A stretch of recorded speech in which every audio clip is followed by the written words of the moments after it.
Guess what, Dave? I guess we're talking froggy here. Yes, we are. We're talking about frogs. You know, it's springtime. It's, getting later in the spring. The water temperature's getting warmer, and the frogs start moving.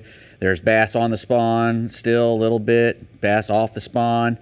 So, you got two kinds of different frog bites right now, but they're still eating the frogs. And, it gets better and better as the summer goes on and the vegetation gets even more and more.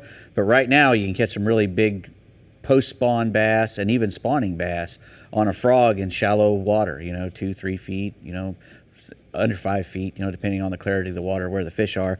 But if the fish are still on the bed, you're getting a pretty much of a defensive strike. They're just running up and popping it and not trying to eat it. But as they come off the bed, they're hungry. They've been sitting there, they haven't been eating for a while, been taking care of the nest and everything. So when they come off there, they're getting hungry and they're wanting to eat bigger things. So a frog is a nice big bait for them to eat. Now there's like 4 different types of frogs. You got the popper. Let's get a popper frog first. If you're fishing in a place, especially in the early spring when the vegetation's not that thick, it's not all the way to the surface, you can get away with using a popper frog, something with a big mouth on it. Pushes a lot of water usually, makes a lot of noise. How do you like to work it? You pop it and then let it lay? Yeah, it depends on what the fish are like in that day. Sometimes you can go and pop a frog and keep it moving and walk it, and walk it back to you, and they'll pile on it. Other times they won't eat it until it's not moving at all. You'll make a cast and just have to let it sit for 3 to 5 seconds, pop it once, let it sit for 3, 5, 6, 7 seconds, pop it again. It depends on what they're wanting that day. Now that's a hollow body frog, and that's made to go through vegetation. Hydrilla bred, you like that? I'm doing an imitation of Brie, running after those kids. You got these really nice hooks on the inside. It's a hollow body frog, so when he squeezes down on it, he's going to get those 2 hooks there. This one, a lot of the ones with a nice little pointy nose on them, they're the ones that you want to run through all the vegetation, your lily pads and whatnot. Sometimes you might want to modify those hooks if you're not getting a good hookup ratio on them. But it's usually your fault because a lot of guys, when you're fishing these frogs, your frog is the lure and a bobber. You're watching that frog, and when that frog disappears, the guy likes to slam it home right quick. Right. And a lot of times, because we're using heavier gear, heavy braid, we want to use really heavy braid for this kind of fishing, they'll jerk it right out of their mouth, because braid doesn't stretch, and if you're tight on that fish and you have it, and you feel the weight and give it all you got with 65-pound test braid, you have a good chance of pulling it out of them.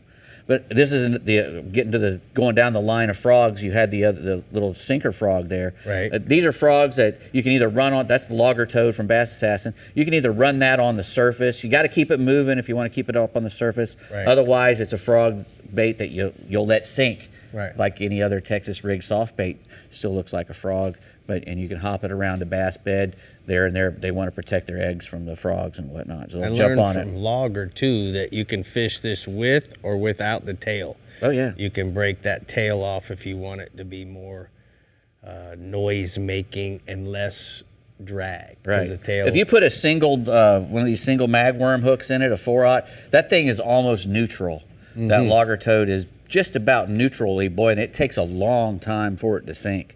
So, it's a really good neutral point, but I like to buzz them across the top, especially, through the vegetation and whatnot. Now, I mentioned the magworm hooks. You're going to want, because we're using the 65-pound drag, because we're using a rod that's a heavy action rod with a fast tip, you want it to be a stout rod to pull these fish out of the cover once you hook them. You want to use a big hook, a nice thick mag hook. You don't want to use a thin wire hook. You want to use something double X, 3X, right. Something that you can lift a 8-pound bass covered in grass and lily pads and pepper grass or hay grass or whatever you're fishing in to pull them out. Good time to fish. Colors, a lot of people say, I like this color, I like that color.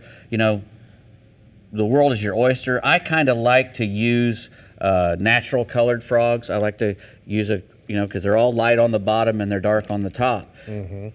On a dark overcast day, which is a great day to fish for frogs anyway, because they're all they can look up and they don't have that sun shining in their eyeballs all day. If you use a lighter colored frog on sunny days and dark colored frogs on overcast days, that'll probably help you out. That's a good. But they'll work. I've caught everything on a white frog. I've caught everything on just a jet black frog. I think it doesn't really matter that much. And when they were talking about the spawn shad, the shad spawning as well. Right. They get out in the middle of the lake, and you can throw a topwater, soft-bodied frog, a white one, in all those shad. They don't know it's not a shad. They see something struggling on the surface. They'll eat it just as well as they will any other topwater plug when there's a bunch of shad around. And it's always fun to watch them eat a frog, Yeah, whether man. it's a shad Anything bite. on topwater, you're right. That's my favorite thing to do.